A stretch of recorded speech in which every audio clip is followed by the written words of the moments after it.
அன்பின் பரலோக பிதாவே, இந்த அருமையான இந்த இரவு நேரத்தில் நன்றி நிறைந்த உள்ளத்தோடு நாங்கள் உம்முடைய சமூகத்தில் வருகிறோம். கர்த்தர் நல்லவரும் நன்மை செய்கிற தேவனாய் நீர் எங்களோடு கூட இருந்து எங்களை நடத்தி கொண்டிருக்கிறீர். உமக்கு ஸ்தோத்திரம் அப்பா. இந்த நேரத்திலும் எங்களை முற்றிலுமாக உம்முடைய சமூகத்தில் அர்ப்பணிக்கிறோம். எங்களோடு கூட இருக்கிறவர் பெரியவர், எங்களோடு கூட இருக்கிறவர் சர்வ வல்லமை உள்ளவர், எங்களுக்கு முன்பாக நடந்து போகிறவர், தடைகளை நீக்கி போடுகிறவர், எங்களோடு கூட இருந்து நீர் இதுவரைக்கும் நடத்தின உம்முடைய அற்புதமான நடத்துதல்களுக்காக உமக்கு ஸ்தோத்திரம். இப்பொழுதும் ஆண்டவரே எங்களை உம்முடைய சமூகத்தில் தாழ்த்துகிறோம், அர்ப்பணிக்கிறோம். நீர் எங்களை பொறுப்பெடுத்துக் கொள்ளும். எங்களுடைய எல்லா சூழ்நிலைகளையும் நீர் அறிந்திருக்கிற தேவன்.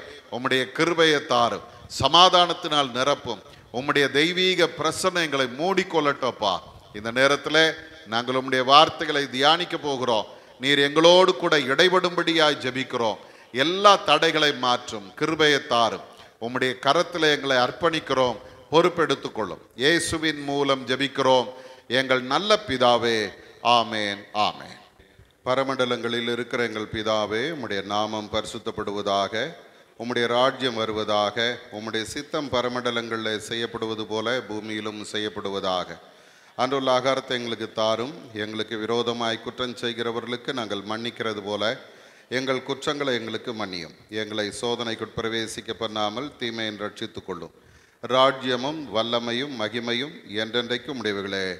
ஆமேன் ஆமேன். பலிபீடத்தில் என்னை பரனே படைத்தீரேனே, இந்த வேளை அடியேனை திருச்சித்தம் போல ஆண்டு நடத்திடுவே. அடியேனை திருச்சித்தம் போல ஆண்டு நடத்திடுவே. கல்வாரியில் அன்பினையே கண்டு விரைந்தோடி வந்தே. கல்வாரியில் அன்பினையே கண்டு விரைந்தோடி வந்தே. கழுவும் திரு ரத்தத்தாலே கரை நீங்க இருதயத்தை. கழுவும் திரு ரத்தத்தாலே கரை நீங்க இருதயத்தை. நீரன்றி என்னாலே பாரில் ஏதும் நான் செய்திட இயலே. சேர்ப்பீரே வழுவாது என்னை காத்துமக்காய் நிறுத்தி. சேர்ப்பீரே வழுவாது என்னை காத்துமக்காய் நிறுத்தி.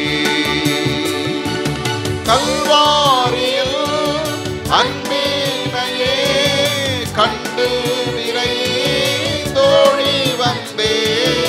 கல்வாரியில் அன்பினையே கண்டு விரைந்தோடி வந்தே. கழுவும் திரு ரத்தத்தாலே கரை நீங்க இருதயத்தை. கழுவும் திரு ரத்தத்தாலே.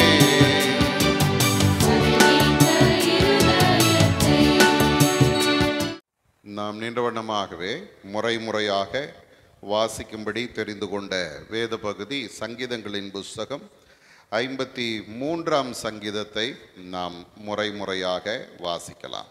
சங்கீதம் 53.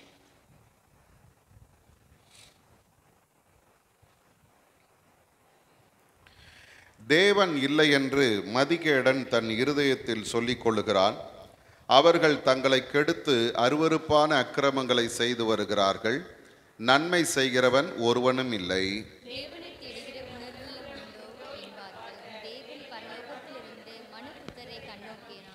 அவர்கள் எல்லாரும் வழி விலகி ஏகமாய் கெட்டு போனார்கள். நன்மை செய்கிறவன் இல்லை, ஒருவனாகிலும் இல்லை.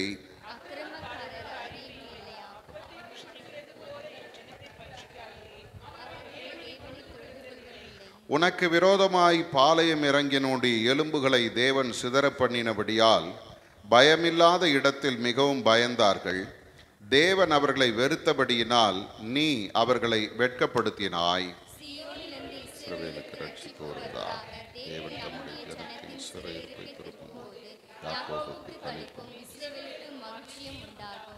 ஆமென். பிதாவுக்கும் குமாரனுக்கும் பரிசுத்தாவிக்கும் மகிமை உண்டாவதாக. அதிலும் இப்பொழுதும் எப்பொழுதுமான சதா காலங்களிலும் மகிமை உண்டாவதாக. ஆமென். நாம் நின்ற வண்ணமாகவே சற்று நேரம் கர்த்தரை நாம் துதித்து ஆராதித்து ஆண்டவருடைய வார்த்தைக்கு நாம் கடந்து செல்வோம். இந்த அருமையான இந்த மாலை நேரத்தில் கர்த்தர் நமக்கு தந்த இந்த கிருபைக்காக நாம் எல்லாரும் கொஞ்ச நேரம் கர்த்தரை நன்றியோடு ஸ்தோத்தரிப்போமா. ஆண்டவருடைய பாதத்தில் வந்து அமர்வது கர்த்தர் நமக்கு தந்த பெரிய கிருபை. அதற்காக ஆண்டவரை ஸ்தோத்திரிங்க. ஹல்லேலூயா. ஆண்டவர் நம்முடைய வாழ்வில இந்த நாளையும் நமக்கு கூட்டி தந்து இந்த நாளிலும் பிழைத்திரு என்று நம்மை ஆண்டவர் நடத்தி வந்திருக்கிறார். அதற்காக ஆண்டவருக்கு நன்றி சொல்லுங்க. ஆண்டவரே, இதுவரைக்கும் என்னை நடத்தினீரே, உமக்கு ஸ்தோத்திரம்னு சொல்லுங்க. இந்த நாளெல்லாம் கர்த்தர் நமக்கு தந்த ஜீவனுக்காக, சுகத்துக்காக, பலத்துக்காக, நல்ல ஆரோக்கியத்துக்காக, ஆண்டவர் நமக்கு தந்த பாதுகாப்புக்காக கர்த்தரை நன்றியோடு கூட ஸ்தோத்தரிப்போம். அல்லேலூயா. எத்தனையோ ஆபத்துகள், நாசங்கள், மோசங்கள் நம்மை சுற்றிலும் நடந்து கொண்டிருக்க கர்த்தர் எந்த சேதமும் நம்மை அணுகாதபடி காத்து கொண்டாரே, அதற்காக ஆண்டவரை ஸ்தோத்தரிப்போம். அல்லேலூயா. நம்முடைய குடும்பங்களிலே கர்த்தர் தந்திருக்கிற சமாதானத்துக்காக ஆண்டவரை ஸ்தோத்தரிப்போம். நம்முடைய தனிப்பட்ட வாழ்க்கையில கர்த்தர் தந்த கிருபைக்காக கர்த்தரை நன்றியோடு கூட ஸ்தோத்தரிப்போம். அல்லேலூயா. என் ஜனங்கள் ஒருபோதும் வெட்கப்பட்டு போவதில்லை என்று சொன்ன அந்த வார்த்தையின்படி கர்த்தர் நம்மை வெட்கப்பட்டு போகாதபடி காத்து கொண்டாரே, அதற்காக ஆண்டவரை நன்றியோடு கூட ஸ்தோத்தரிப்போம். ஹல்லேலூயா, ஹல்லேலூயா. ஆண்டவரே, நாங்கள் உம்மை நன்றியோடு துதிக்கிறோம் ஐயா, உம்மை போற்றுகிறோம் ஆண்டவரே, உம்மை புகழுகிறோம் ஆண்டவரே. ஹல்லேலூயா, ஹல்லேலூயா. நீர் கிருபை உள்ளவராய் எங்களோடு கூட இருக்கிறீரே, உமக்கு ஸ்தோத்திர ஆண்டவரே. நீர் தயவுள்ளவராய் எங்களோடு கூட இருக்கிறீரே, உமக்கு ஸ்தோத்திரம் ஆண்டவரே. நீர் அன்புள்ளவராய் எங்களோடு கூட இருக்கிறீரே, உமக்கு ஸ்தோத்திரம் ஐயா. நீர் மாறாத தேவனாய் மகிமை உள்ளவராய் எங்களோடு கூட நீர் இருக்கிறீரே, உமக்கு நன்றி செலுத்துகிறோம் ஆண்டவரே. ஹல்லேலூயா. கர்த்தர் நம்மை கரம் பிடித்து நடத்துகிற தேவன். இந்த நாளிலும் ஆண்டவருடைய கிருபை உள்ள கரம் நம்மை சூழ்ந்து கொண்டிருக்கிறதுக்காக ஆண்டவரை நன்றியோடு கூட ஸ்தோத்தரிப்போமா. சங்கீதக்காரன் சொல்லுகிறது போல, முற்புறத்திலும் பிற்புறத்திலும் என்னை நெருக்கி உம்முடைய கரத்தை என் மேல் வைக்கிறீர் என்று சொன்னது போல ஆண்டவருடைய கரம் நம்மேல இருக்கிறதுக்காக ஆண்டவரை நன்றியோடு கூட ஸ்தோத்தரிப்போம். கர்த்தர் ஒவ்வொரு நாளும் உங்களை என்னையும் தாங்கி நடத்தி வருகிறார். பயப்படாதே, நான் உனக்கு துணை நிற்கிறேன் என்று சொல்லுகிற அந்த நல்ல ஆண்டவர் நமக்கு துணையாய் இருந்து நம்மை நடத்தி கொண்டிருக்கிறாரே, அதற்காக ஆண்டவரை நன்றியோடு ஸ்தோத்தரிப்போம். அல்லேலூயா. உம்மிலே பலன் கொள்ளுகிற மனுஷன் தங்கள் இருதயத்தில் செவையான வழிகளை கொண்டிருக்கிறவர்களும் பாக்கியவான்கள் என்று வேதம் சொல்லுகிறது போல ஆண்டவரிலே பலன் கொள்ளுகிறவர்களாய் கர்த்தரையே நம்முடைய பலனாய் கொண்டு நாம் நிற்கிறது காரணத்தினால ஆண்டவர் நம்மை இதுவரைக்கும் பாக்கியவான்களாய் நம்மை நடத்தி கொண்டிருக்கிறார். அந்த உன்னதமான ஆண்டவர் நம்மோடு கூட இருப்பாரானால் எந்த சூழ்நிலையும் நாம் கடந்து வர முடியும். அல்லேலூயா. சங்கீதக்காரன் சொல்லுகிறது போல, மரண இருளின் பள்ளத்தாக்கிலே நடந்தாலும் பொல்லாப்புக்கு பயப்படேன், தேவரீர் என்னோடு கூட இருக்கிறீர், உமது கோலும் உமது தடியும் என்னை தேற்றும் என்ற வார்த்தையின்படியே ஆண்டவர் நம்மோடு கூட இருந்து நம்மை அவர் தேற்றி தைரியப்படுத்தி நடத்தி வருகிறாரே, அதற்காக ஆண்டவரை நன்றியோடு கூட ஸ்தோத்தரிப்போம். அல்லேலூயா. ஆண்டவரிலே பலன் கொள்ளுகிற மனிதர்கள் அழுகையின் பள்ளத்தாக்கை உருவ நடந்து போய் அதை நீரூற்றாக்கி கொள்ளுகிறவர்கள். அல்லேலூயா. ஆண்டவர் நம்மோடு இருப்பாரானால் எல்லாரும் கரங்களை உயர்த்தி ஆண்டவரை பார்த்து சொல்லுங்க, அப்பா நீர் மட்டும் என்னோடு கூட இருந்தால் போதும் ஆண்டவரே, உம்மாலே ஒரு சேனைக்குள் பாய்ந்து போவேன், என் தேவனாலே ஒரு மதிலை தாண்டுவேன் ஆண்டவரே. எல்லாரும் வாய் திறந்து விசுவாச அறிக்கை பண்ணுங்க. ஆண்டவரே, எல்லா சூழ்நிலைகளையும் நாங்கள் மேற்கொள்ள முடியும் ஆண்டவரே. நீர் எங்களோடு கூட இருந்தால் சத்துருவை எங்களுடைய கால்களின் கீழே நாங்கள் மிதிக்க முடியும் ஆண்டவரே. எல்லா தீங்கையும் எல்லா தடைகளையும் கர்த்தர் மாற்றுவீர். நாங்கள் உம்மை நம்பி நிற்கிறோம். அல்லேலூயா. ஆண்டவருடைய சமூகத்தில் நம்மை முழுமையாய் அர்ப்பணிப்போம். எங்களுடைய பலன் அல்ல ஆண்டவரே, எங்களுடைய பராக்கிரம் அல்ல, எங்களுடைய ஞானம் திறமை ஒன்றுமில்லை, உம்முடைய கிருபை எங்களை நடத்தட்டோன்னு சொல்லி ஆண்டவருடைய சமூகத்தில் நம்மை அர்ப்பணிப்போமா. கர்த்தர் எல்லாவற்றையும் காண்கிற தேவன், அவர் எல்லாவற்றையும் பார்த்து கொள்ளுகிற தேவன். அவருடைய கரத்தில் நம்மை அர்ப்பணிப்போம். இதுவரைக்கும் நடத்தினவர் இனிமேலும் நம்மை நடத்துவார். ஹல்லேலூயா. நன்றி ஆண்டவரே, உம்மை நன்றியோடு ஸ்தோத்திரிக்கிறோம். அக்கினியில் நடந்து வந்தோ, ஆனால் சேதம் ஒன்றும் இல்லையப்பா. தண்ணீரை கடந்து வந்தோ, நாங்கள் மூழ்கி போகவில்லையப்பா. உங்க கிருபை எங்களை விட்டு இமை பொழுதும் விலகலப்பா. உங்க கிருபை எங்களை விட்டு இமை பொழுதும் விலகலப்பா. எங்கள் தேவன் நீ, எங்கள் ராஜா நீ, நாங்கள் போற்றிடும் எங்கள் கண்மலை நீ. எங்கள் தேவன் நீ, எங்கள் ராஜா நீ, நாங்கள் போற்றிடும் எங்கள் கண்மலை நீ. அக்கினியில் நடந்து வந்தோ, ஆனால் சேதம் ஒன்றும் இல்லையப்பா.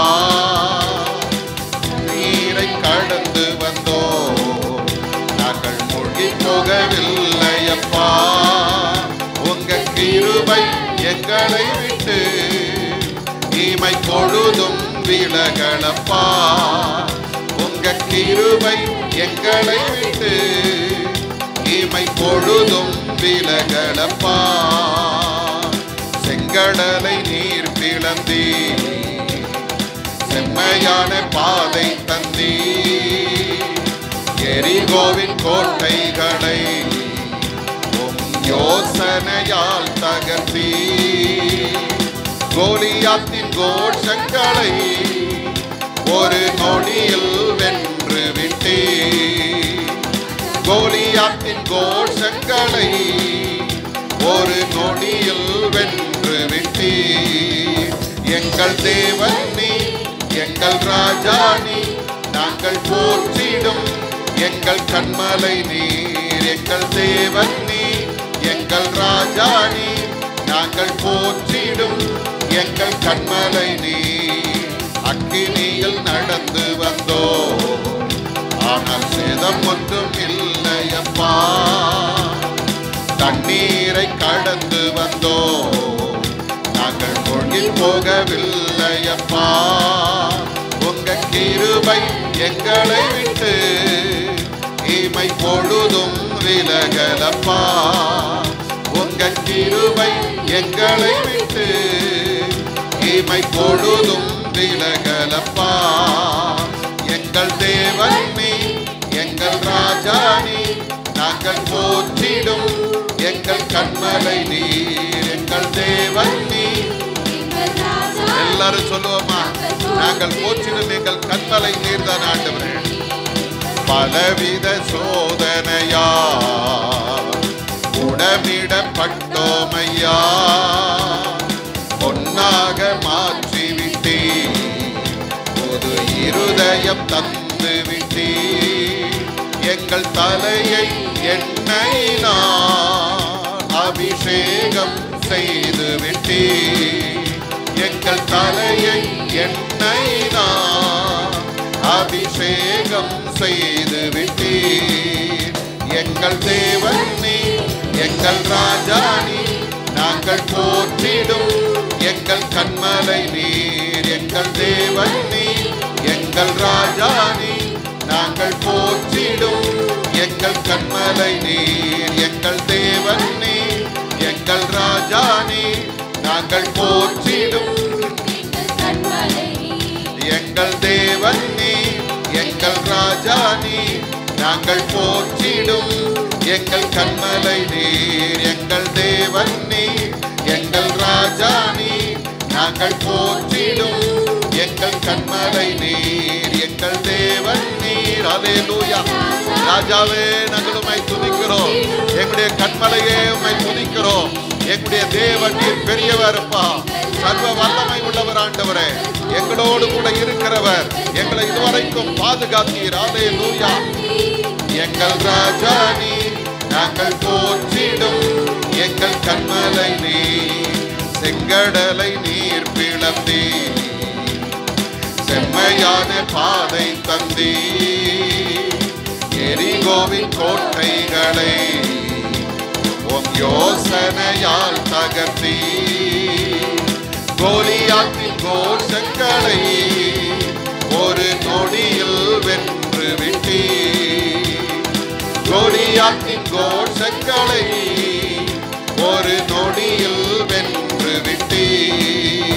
எங்கள் தேவன் நீ, எங்கள் ராஜா நீ, நாங்கள் போற்றிடும் எங்கள் கண்மலை நீர். எங்கள் தேவன் நீ, எங்கள் ராஜா நீ, நாங்கள் போற்றிடும் எங்கள் கண்மலை நீர். எங்கள் தேவன் நீர். அல்லேலூயா. ஓ நன்றி நன்றி நன்றி அப்பா. வல்லமை உள்ள தேவன் நீர் எங்கள் நடுவிலே அசைவாடி கொண்டிருக்கிறீரப்பா. உம்முடைய அபிஷேகத்தின் வல்லமை எங்கள் ஒவ்வொருவர் மேலும் ஊற்றப்படுகிறதற்காய் ஸ்தோத்திரம். எல்லா தடைகளையும் கர்த்தர் உடைக்கிறதற்காய் ஸ்தோத்திரம். ஆண்டவரே, பலவீனத்தின் கட்டுகள் இந்த நேரத்தில் நிர்மூலமாகிறதற்காய் ஸ்தோத்திரம். ஹல்லேலூயா. எங்களை தப்புவிக்கிறவர் எங்களோடு கூட இருக்கிறீர் ஆண்டவரே. உம்மை உயர்த்துகிறோம். எங்கள் தேவன் நீ, எங்கள் ராஜா நீ, நாங்கள் போற்றிடும் எங்கள் கண்மலை நீ. ஹல்லேலூயா, ஹல்லேலூயா. கரங்களை உயர்த்தி ஆண்டவரை பார்த்து சொல்லுங்க, அப்பா, எல்லா கோலியாத்தின் கோஷங்களை கர்த்தர் ஒரு நொடியிலே நிர்மூலமாக்கினீரேப்பா. செங்கடலை நாங்கள் கடந்து வர ஆண்டவரே நீர் எங்களுக்காக வழி திறந்தீரே. எல்லா தடைகளையும் மாற்றினீரே. உமக்கு ஸ்தோத்திர ஆண்டவரேன்னு சொல்லுங்க.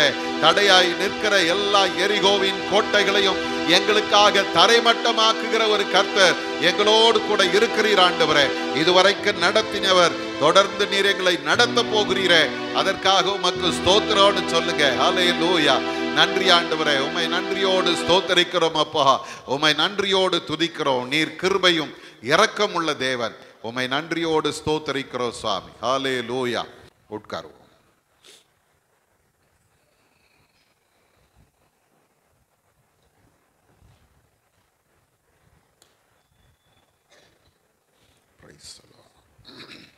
ஹல்லேலூயா, ஹல்லேலூயா, ஹல்லேலூயா, ஹல்லேலூயா.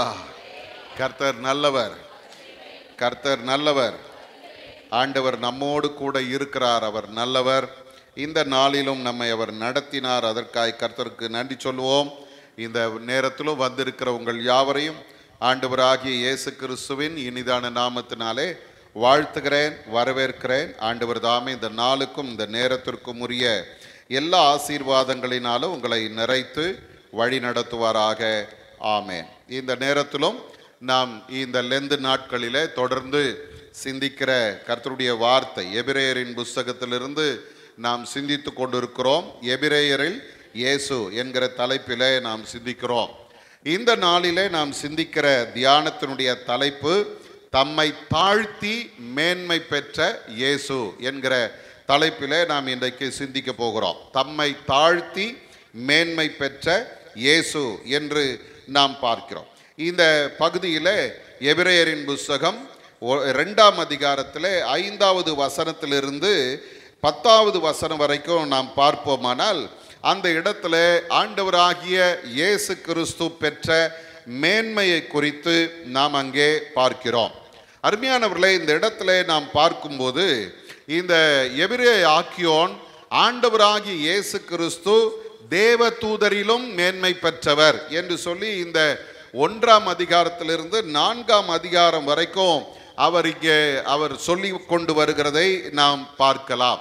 இந்த நாளிலே நாம் பார்க்கிற இந்த வேத வசனத்தை பார்க்கும்போது 5வது வசனத்திலே சொல்லுகிறது, இனி வரும் உலகத்தை குறித்து பேசுகிறோமே, அதை அவர் தூதர்களுக்கு கீழ்ப்படுத்தவில்லை என்று சொல்லி அங்கே அவர் சொல்லுகிறதை நாம் பார்க்கிறோம். அருமையானவர்களே, இந்த இனி வரும் உலகம் என்று சொல்லும் பொழுது நாம் ஏற்கனவே 1ஆம் அதிகாரத்திலே பார்த்தோம். பூர்வ காலத்தில் என்று ஆரம்பித்தவர் 2வது வசனத்திலே சொல்லுகிறார் இந்த கடைசி நாட்களில் என்று சொல்லுகிறார். அப்போ ஆண்டவராகிய இயேசு கிறிஸ்து இந்த உலகத்திலே வந்து மரித்து அவர் புதிய ஒரு காரியத்தை, ஒரு உலகத்தை அல்லது காலத்தை ஆண்டவர் ஆரம்பிக்கிறார். இப்போ இந்த இடத்துல சொல்லுகிறான் இனி வரும் உலகம் என்று சொல்லும் பொழுது இயேசு கிறிஸ்துடைய மரணம் வரைக்கும் ஒரு உலகத்தை, அதாவது பழைய காலத்தை சொல்லுகிறது. இயேசு கிறிஸ்துடைய மரணத்திற்கு பிறகு கடைசி காலம் அல்லது புதிய காலம் என்று சொல்லுகிறது. ஒரு சிலர் இந்த இனி வரும் உலகம் என்பதை வெளிப்படுத்தின விசேஷத்தில் பார்க்கும்போது அங்கே அவர்கள் சொல்லும்போது 20வது அதிகாரத்திலே சொல்லுகிறார்கள், 1000 வருட அரசாட்சி என்று ஒரு வார்த்தை அங்கே பயன்படுத்தப்படும். அந்த 1000 வருட அரசாட்சியை இங்கே சொல்லுகிறார்கள் என்று சொல்லுகிறார். ஒரு சிலர் சொல்றாங்க 1000 வருஷம் அரசாட்சி இல்ல, 21ஆம் அதிகாரத்திலே, வெளிப்படுத்தல் 21ஆம் அதிகாரத்திலே சொல்லப்படுகிற புதிய வானம் புதிய பூமியை குறித்து, ஒரு புது உலகத்தை குறித்து பேசுகிறார் என்று சொல்லுகிறார். ஆனால் இந்த இடத்துல நாம் பார்க்கும்போது இந்த எபிரேய ஆக்கியோன் நமக்கு சொல்லித் தருகிற ஒரு காரியம் என்றால் என்னவென்றால், இனி வருகிற உலகத்திலே இயேசு கிறிஸ்து மேன்மையானவராய் இருக்கிறார் என்று சொல்லுகிறது. காரணம் என்ன? அங்கே அவர் சொல்லுகிறார், அதை அவர் தூதர்களுக்கு கீழ்ப்படுத்தவில்லை என்று சொல்லுகிறார். ஆனால் பழைய ஏற்பாட்டு காலத்தில் நீங்கள் பார்ப்பீர்களானால் தூதர்கள் தங்களுடைய அதிகாரத்தை பூமியிலே செலுத்தினார்கள். இதை நாம் வேதத்திலே வாசிக்க முடியும். அந்த தூதர்கள் தங்களுடைய வல்லமையை வெளிப்படுத்தினார்கள், யுத்தம் நடத்தினார்கள், அவர்கள் மனிதரிடத்திலே பேசினார்கள், மனிதர்கள் அவர்களை ஆண்டவரே என்று அழைத்திருக்கிறார்கள். அப்படி பார்த்தா அந்த பழைய ஏற்பாட்டு காலத்தில் தேவ தூதர்கள் இந்த மனிதனை விட மேன்மை பெற்றவர்களாக இருந்திருக்கிறார்கள். காரணம் என்ன அப்படின்னு பார்த்தீங்கன்னா, வேதம் தெளிவாய் சொல்லுகிறது.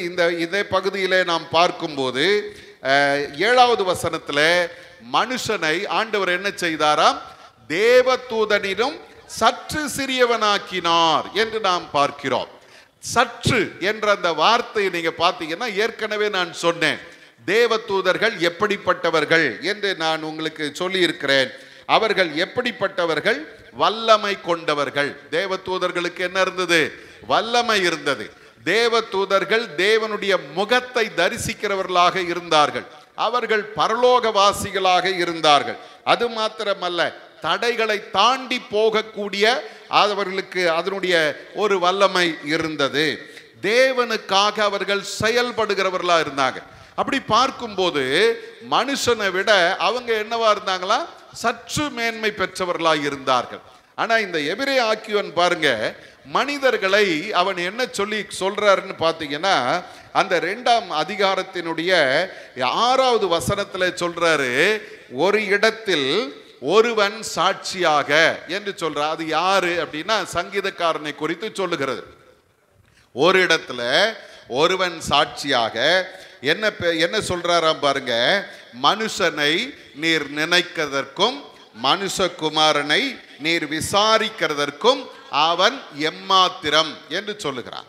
அதை நாம் 8ஆம் சங்கீதத்தில் 4வது வசனத்திலே பார்க்கிறோம். மனுஷனை நீர் நினைக்கிறதற்கும் மனுஷகுமாரனை நீர் விசாரிக்கிறதற்கும் அவன் எம்மாத்திரம். நினைத்தல் அப்படின்னு பார்த்தீங்கன்னா, அதை குறித்து சொல்லும்போது என்ன சொல்றாங்கன்னா, ஒரு மனிதனை நாம் நினைத்து கொண்டிருக்கிறோம் அல்லது நினைவு கூறுகிறோம். அவர்களை குறித்து சில நேரங்களில் ஒரு சிலர் சொல்லுவாங்க, நான் இந்த இடத்துக்கு போனேன், அப்போ உங்களை தான் நான் நினச்சிக்கிட்டேன் அப்படின்வாங்க. இல்லை, நான் இந்த சமையல் பண்ணும்போது உங்களை தான் நினைச்சேன், நீங்க ரொம்ப விரும்பி இதை சாப்பிடுவீங்க அப்படின்னா என்ன அர்த்தம்னா, ஒவ்வொரு சூழ்நிலையிலும் நம்மை நினைக்கிறார்கள் இல்லையா? அப்ப ஆண்டவரை என்ன பண்றாரா, ஒவ்வொரு சூழ்நிலையிலையும் உங்களை என்னையும் நினைத்து கொண்டிருக்கிறார். அல்லேலூயா. எனக்கு அருமையான தேவஜனமே, அந்த வேதம் அதே வார்த்தை சொல்லுகிறது, அவனை ஆண்டவர் என்ன செய்யறாராம்? விசாரிக்கிறாராம்.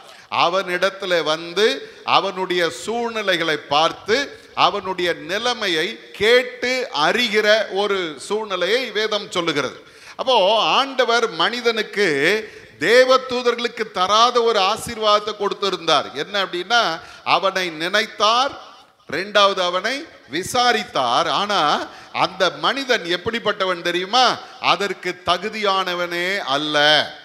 அதனாலதான் சங்கீதக்காரன் சொல்றான், அவன் எம்மாத்திரம். இன்னைக்கு அருமையான தேவஜனமே, வேதத்தை நீங்கள் வாசித்து பார்ப்பீர்களானால், இந்த ஏசாயா தீர்க்கதரிசியின் புஸ்தகம் 40ஆம் அதிகாரம் 17வது வசனத்தை யாராகிலும் ஒருத்தர் வாசிங்க. 40:17. அவருக்கு முன்பாக ஒன்றுமில்லை. சகல ஜாதிகளும் எப்பேற்பட்ட மனிதனாய் இருந்தாலும் ஆண்டவருக்கு முன்னால என்ன இல்லை, ஒன்னுத்துக்குமே உதவாதவன், ஒன்றுமில்லை என்று சொல்லுகிறது. ஆகவே இந்த இடத்துல நாம் பார்க்கிறோம், மனுஷன் யாரு, அவனை குறித்து இன்னும் சொல்ல போனால் இந்த இடத்துல நாம் பார்ப்போமானால் மாயையான மனுஷன் இல்லையா, மாயையான மனுஷன். சங்கீதக்காரன் சொல்லும்போது 144ஆம் சங்கீதத்தில் 3வது 4வது வசனங்களை வாசிக்கும் பொழுது அங்கே மனிதனை குறித்து அங்கே சங்கீதக்காரன் சொல்றார். வாசிங்க 3வது வசனம். கர்த்தாவே, மனுஷனை நீர் கவனிக்கிறதற்கும் மனுபுத்திரனை நீர் எண்ணுகிறதற்கும் அவன் எம்மாத்திரம்.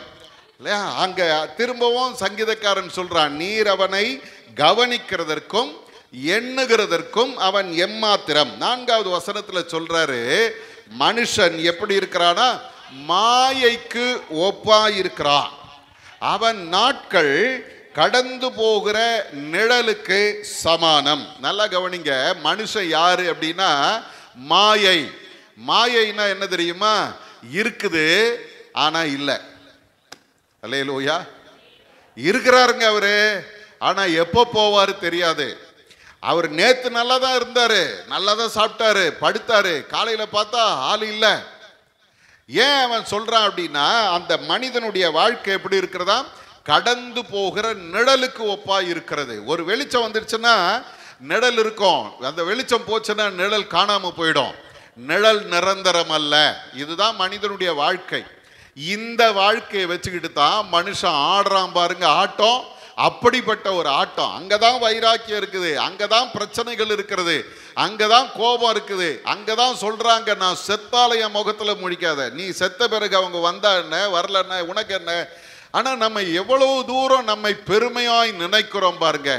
சங்கீதக்காரன் அருமையா சொல்றான், ஆண்டவரே நான் மாயையானவனப்பா, நிழலை போன்ற மனுஷன், என்னை நீர் எண்ணுகிறதற்கும் என்னை நீர் நினைக்கிறதற்கும் என்னை விசாரிக்கிறதற்கும் என்னை கவனிக்கிறதற்கும் நான் தகுதியற்றவன் ஆண்டவரே. அல்லேலூயா.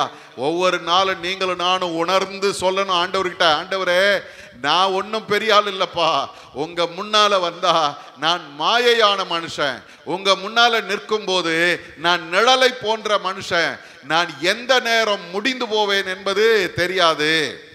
மோசேயின் இடத்துல கேட்டீங்கன்னா அவர் சொல்வார், மனுஷ வாழ்க்கை எப்படிப்பட்டது தெரியுமா, புகை போன்ற வாழ்க்கை. மனுஷ வாழ்க்கை எப்படிப்பட்டது, கதையை போன்ற வாழ்க்கை. மனுஷ வாழ்க்கை எப்படிப்பட்டது, கனவு போன்ற வாழ்க்கை. இல்ல, எல்லாமே ஒன்றும் இல்லாம போயிடும், கண்ணை முழிச்சா கனவு காணாம போயிடும். அதே போலத்தான் நாம் வாழ்ந்து கொண்டிருக்கிறோம். அப்படிப்பட்ட அந்த மனிதனை ஆண்டவர் என்ன பண்ணாரா, கொஞ்சம் ஒரு அதிகாரத்தை கொடுத்து வைக்கிறார். இல்ல, தேவ தூதரிலும் சற்று சிறியவனாய் இருந்தான், ஆனால் அவனுக்கு கர்த்தர் கொடுத்த ஒரு மேன்மை என்ன தெரியுமா, பைபிள் சொல்லுது 7வது வசனத்துல, அவனை தேவ தூதரிலும் சற்று சிறியவனாக்கினீர், மகிமையினாலும் கனத்தினாலும் அவனை முடிசூட்டினீர். அல்லேலூயா. எதனால முடிசூட்டினாரா, மகிமையினாலும் கனத்தினாலும். மகிமை என்று சொல்லும் போது அதிலே சில காரியங்கள் அடங்கி இருக்கிறது. ஒரு மனிதனுடைய தன்மையை குறிக்கிறது, ஒரு மனிதனுடைய குணத்தை குறிக்கிறது, ஒரு மனிதனுடைய வல்லமையை குறிக்கிறது, ஒரு மனிதனுடைய செயலை குறிக்கிறது. அதுதான் மகிமை. அவரை பற்றி நம்ம என்ன பண்றோம்னா பெருமையா பேசுறோம். என்னத்தை பத்தி பேசுறோம், அவருடைய செயலை பற்றி பேசுகிறோம், அவருடைய குணத்தை பற்றி பேசுகிறோம், அவருடைய வல்லமையை பற்றி பேசுகிறோம், அவருடைய தன்மையை பற்றி பேசுகிறோம். அதுதான் மகிமை. 2வது ஒன்று சொல்றாரு, கனம் என்று சொல்றார். அது என்ன அப்படின்னு பார்த்தீங்கன்னா, அவருக்கு இருக்கிற மதிப்பு, அவருக்கு இருக்கிற மரியாதை, அவருக்கு இருக்கிற தகுதி, அவருக்கு இருக்கிற மேன்மை. இது எங்க வருது, கனத்துக்கு வருகிறது.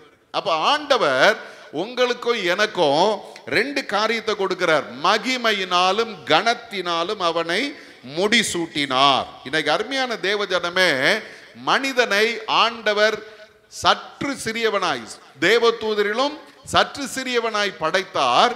ஆனால் அவனுக்கு ஆண்டவர் அதிகாரத்தை கொடுக்கிறார். ஆண்டவர் அவனுடைய வாழ்க்கையில வேதம் சொல்லுகிறது, வல்லமை கொண்டவர்கள். இந்த இடத்துல நாம் பார்க்கிறோம், மகிமையினாலும் கனத்தினாலும் முடிசூட்டி அடுத்தது சொல்லுகிறது, அவருடைய கரத்தின் கிரியைகளின் மேல் அவனுக்கு என்ன கொடுத்தாரா?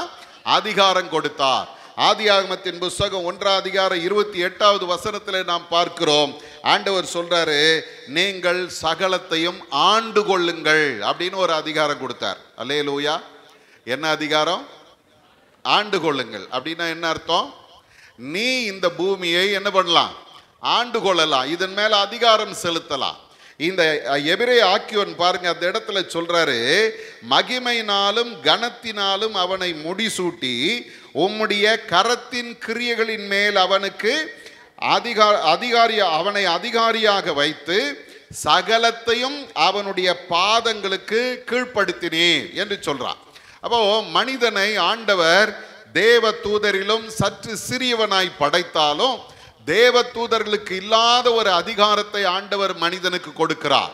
அவர் தம்முடைய சிருஷ்டிப்பின் மேலே அவனுக்கு அதிகாரம் கொடுத்து எல்லாவற்றையும் அவனுடைய பாதங்களுக்கு கீழ்ப்படுத்தினார் என்று சொல்லிவிட்டு இதை எபிரேய ஆக்கியோன் ஒரு ட்விஸ்ட் வைக்கிறார். என்ன சொல்றார் தெரியுமா? சகலத்தையும் அவனுக்கு கீழ்ப்படுத்தினார் என்கிற விஷயத்தில் அவர் அவனுக்கு கீழ்ப்படுத்தாத பொருள் ஒன்றும் இல்லை. சரிதானே? எல்லாவற்றையும் அவன் என்ன செய்யலாம்? ஆண்டு கொள்ளலாம். எல்லாவற்றையும் அவன் கால்களின் கீழே ஆண்டவர் வைத்தார். ஆனால் அடுத்த வார்த்தை என்ன சொல்லுது தெரியுங்களா? அப்படி இருந்தும். அல்லேலூயா. நல்லா கவனிங்க, ஆண்டவர் மனிதனை படைத்த பொழுது ஆதாம் கிட்ட சொல்றாரு, நீ ஆண்டுகொள் அப்படின்னு தான் சொன்னார். மொத்தம் அந்த ஏதேன் தோட்டம் முழுவதையுமே அவனுடைய கையில கொடுத்துட்டு நீ ஆண்டுகொள், பண்படுத்து, இந்த நிலத்தை சீர்படுத்து, நீ ஆண்டுகொள் என்று சொன்னவர், பாவம் மனிதனுக்குள்ள வந்த பொழுது அந்த ஆளுகை அவனிடத்திலிருந்து பிடுங்கப்பட்டது. ஆண்டவர் அந்த இடத்துல இருந்து அவனை வெளியே துரத்துறார். கொஞ்சம் யோசிச்சு பாருங்க, அதிகாரம் உள்ளவனாய் வாழ்ந்தவன் இப்ப அடிமையாய் ஓடிக்கொண்டிருக்கிறான். சகலத்தையும் அவனுடைய பாதபடியாக்கி கர்த்தர் அதை ஆண்டுகொள் என்று கொடுத்தவர் இப்ப சொல்றாரு, இனி இந்த இடத்துல உனக்கு தங்கிறதுக்கு இடம் கிடையாது. அவனை ஆண்டவர் அந்த தோட்டத்தை விட்டு வெளியே துரத்தினார். தம்முடைய கிரியைகளின் மேல அதிகாரம் கொடுத்திருந்தாலும் எல்லாம் அவனுடைய பாதங்களுக்கு கீழ்ப்படவில்லை.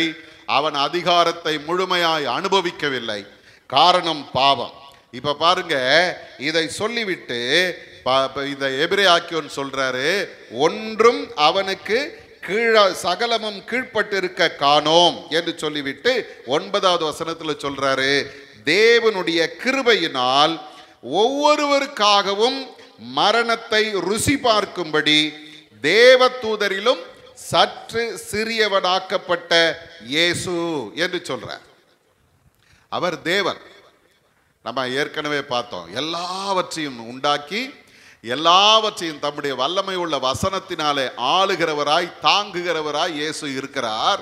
ஆனா இப்ப பாருங்க, அதிகாரத்தை இழந்து தனக்கு ஆண்டவர் கொடுத்த மேன்மை இழந்து விழுந்து போன இந்த மனிதனை திரும்பவும் ஆண்டவர் உயர்த்தும்படியாக வேதம் சொல்லுது, இயேசு கிறிஸ்து என்ன பண்ணாரா?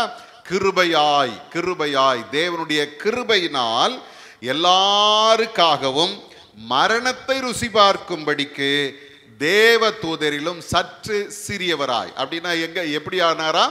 மனிதனை போல மாறினார். அல்லேலூயா.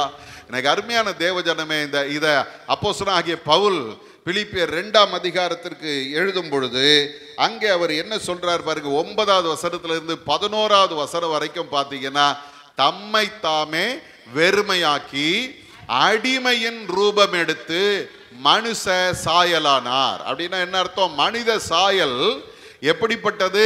ஆண்டவரை பொறுத்த வரைக்கும் அது அடிமையின் ரூபம். ஏன்னா மனிதன் எல்லா அதிகாரத்தை இழந்து போனா, மேன்மை இழந்து போனா, தன்னுடைய வாழ்க்கையில கர்த்தர் அவனுக்கு தந்த அந்த மேன்மை அவன் இழந்து போய் ஒன்றுமில்லாமல் நிற்கிறான், மாயையாய் நிற்கிறான், நிழலை போல வாழ்ந்து கொண்டிருக்கிறான். இந்த நிலையில தான் எல்லாருக்காகவும் இயேசு கிறிஸ்து மரிக்கும்படி தன்னை தாழ்த்துகிறார். எப்படி தாழ்த்தினாரா? மனிதனாக தன்னை தாழ்த்தினார்.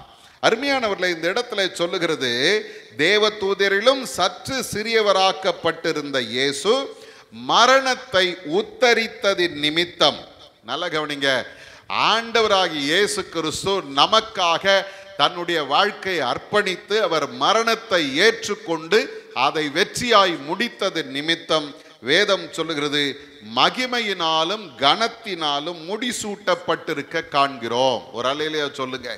இப்ப இயேசு ஒரு இடத்துல என்ன பண்றாருன்னா, இந்த விழுந்து போன மனிதனுக்காக தன்னை தாழ்த்தினார், தன்னுடைய மேன்மை இழந்தார், தன்னை முற்றிலுமாக ஆண்டவர் ஒரு அடிமையாக ஒப்பு கொடுக்கிறார். பவுல் சொல்லுகிறான், கீழ்ப்படிந்தார். எது வரைக்கும் கீழ்ப்படிந்தாராம்? சிலுவையின் மரணம் வரைக்கும் கீழ்ப்படிந்தார். அப்படிப்பட்ட அந்த இயேசுவை ஆண்டவர் என்ன பண்றாரு பாருங்க, மகிமையினாலும் கனத்தினாலும் அவரை முடிசூட்டி வைத்திருக்கிறதை நாம் பார்க்கிறோம். அல்லேலூயா.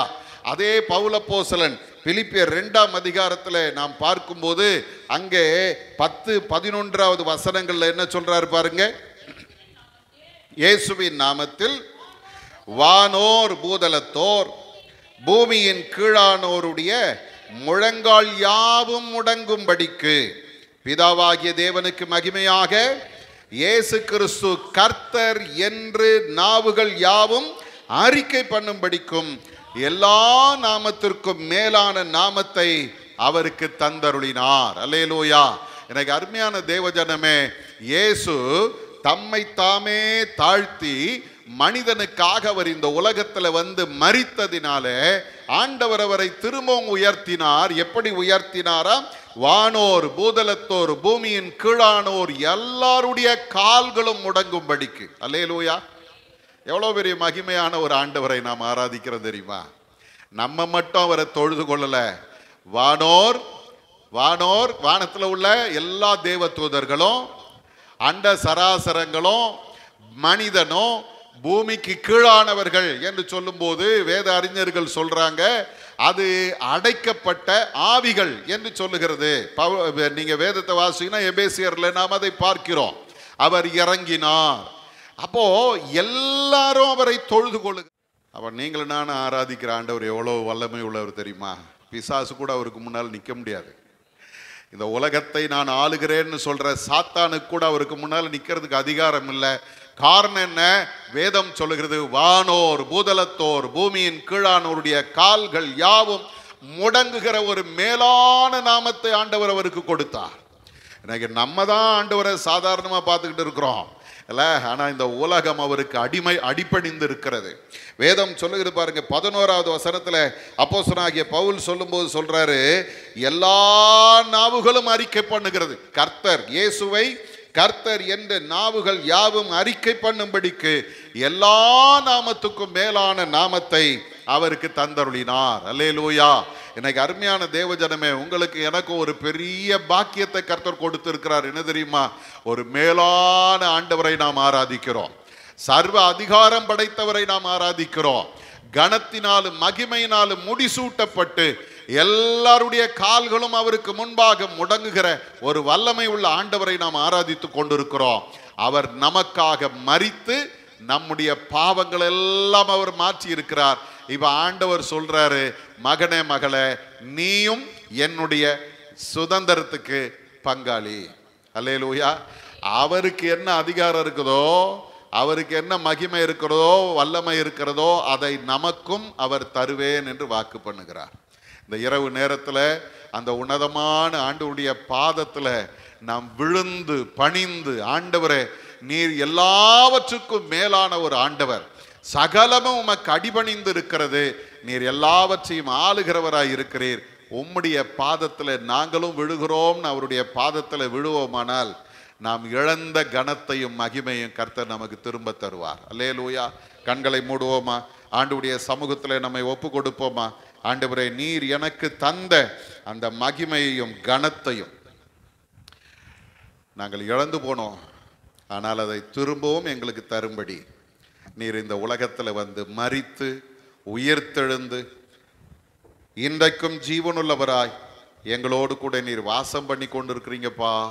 உங்க பாதத்தில் நாங்கள் வந்து விழுகிறோம். நீர் மேன்மையானவர், நீர் மகிமையானவர். எல்லாரும் உள்ளத்தின் ஆழத்திலிருந்து சொல்லுங்க, இயேசு கிறிஸ்து தேவதூதர்களை விட மேன்மையானவர். காரணம் என்ன தெரியுமா? மனுஷன் விழுந்து போன மனிதனை திரும்பவும் தூக்கி நிறுத்தும்படி ஒவ்வொருவருக்காகவும் இயேசு மரணத்தை உத்தரித்தார். அதை அவர் ஏற்றுக்கொண்டார். அந்த மரணத்தை அவர் அனுபவித்தார். ஒருவேளை அந்த நேரம் இயேசு தன்னுடைய மகிமையெல்லாம் இழந்து போனது போல இருக்கலாம். தம்முடைய கனத்தை அவர் இழந்து போனது போல இருக்கலாம். காரணம், வேதம் சொல்லுது, அவர் அடிமையின் ரூபம் எடுத்து வந்தார். ஆனால் மரணத்தை ஜெயித்து ஜெயமாய் எழுந்திருக்கும் போது சகல கனத்தையும் மகிமையும் தனக்குள்ளே கொண்டவராய், அண்ட சராசரத்தை தன்னுடைய ஆளுகையின் கீழே வைத்திருக்கிறவராய், மகா பெரிய தேவனாய் அவர் எழுந்து நின்றார். இன்றைக்கு அந்த ஆண்டவர் நம்ம அருகில் நின்று கொண்டிருக்கிறார். நம்மை கரம் பிடித்து கொண்டு சொல்றார், மகனே மகளே, நீ இழந்த மேன்மை உனக்கு தரும்படியாக நான் என்னையே தாழ்த்தி வந்தேன், உனக்காக மரித்தேன். இன்றைக்கு அதிகாரம் உள்ளவராய் நான் உன்னோடு கூட இருக்கிறேன். அல்லேலூயா. உங்களை என்னை கரம் பிடித்து கொண்டு நடத்த போகிற ஒரு கர்த்தர் உங்க கூட இருக்கிறார். நீங்க ஒரு நாளும் குறைவுபட்டவங்க இல்லை, நம்ம ஒரு நாளும் குறைவுபட்டவங்க இல்லை. நம்ம கூட இருக்கிறவர் மகா பெரியவர். அன்பின் பரலோக பிதாவே, இந்த அருமையான இந்த நாளிலும் உம்முடைய அந்த மேன்மையை நினைத்து நாங்கள் உம்மை நன்றியோடு துதிக்கிறோம், புகழுகிறோம் ஐயா. நீர் கனத்தினாலும் மகிமையினாலும் முடிசூட்டப்பட்டவராய், மேன்மை பெற்றவராய், தேவ தூதர்களிலும் மேலானவராய் நீர் இந்த உலகத்திலே இப்பொழுது ஆளுகை செய்து கொண்டிருக்கிறீர். உம்முடைய ஆளுகைக்கு எங்களை அர்ப்பணிக்கிறோம் ஆண்டவரே. உம்முடைய மேன்மைக்கு எங்களை ஒப்பு கொடுக்கிறோம் அப்பா. நீர் எங்களை பொறுப்பெடுத்துக் கொள்ளும். தொடர்ந்து உம்முடைய மகிமையினாலும் கனத்தினாலும் எங்களை நீர் நிறைத்து, உம்முடைய அதிகாரத்தினால் எங்களை நிறைத்து நீர் எங்களை நடத்தும்படி உம்முடைய கரத்தில் அர்ப்பணிக்கிறோம். வரும் நாட்களில் உம்முடைய வல்லமையை நாங்கள் அனுபவிக்கட்டும் ஆண்டவரே. உம்முடைய மகிமையை நாங்கள் அனுபவிக்கட்டும் ஆண்டவரே. நீர் எங்களை எடுத்து பயன்படுத்துவீராக. இயேசுவின் மூலம் ஜெபிக்கிறோம் எங்கள் நல்ல பிதாவே. ஆமேன், ஆமேன்.